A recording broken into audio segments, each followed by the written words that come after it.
and how does one cope with those invisible disabilities?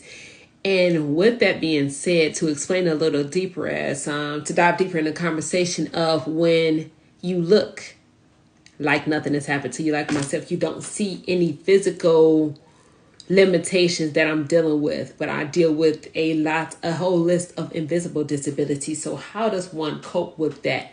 How do you explain it to your family and loved ones that you're struggling when they're looking at you as you are the matriarch of the home, you are the mother, the wife, you are the powerhouse to the family, or the one that's you're looked at the strong one. You're struggling with the fact that you want to keep that title, but at the same time, you want your loved ones and caretakers and your family and your friends to understand that, hey, we're still struggling here. We're still going through so much. Yes, the stroke happened to me. Yes, I'm doing good. I'm recovering. I look good, but I'm still having problems, guys.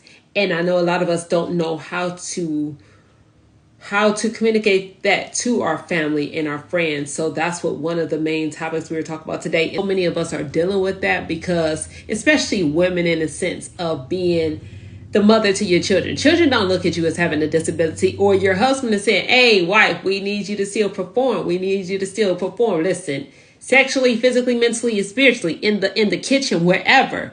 But you are dealing with the fact that, hey, I want to be secure and still able to perform for my husband, for my kids. And then you look at the mirror at yourself and you say, but I'm dealing with this disability. I'm dealing with the situation that my mind doesn't work as it used to, that my thought process is different, that my communication is slower, that is the next person going to judge me? Or do I have to go through explaining to the next person why I can't comprehend so fast, or explain to them why I am trying to handle this problem, but it's taking me a little while longer to come up with the answer for that. And I know I look quote unquote normal, and I'm doing the quote unquote normal because, again, as survivors always say, what is normal? So we want to take out the word normal and say the reality of being normal is hello.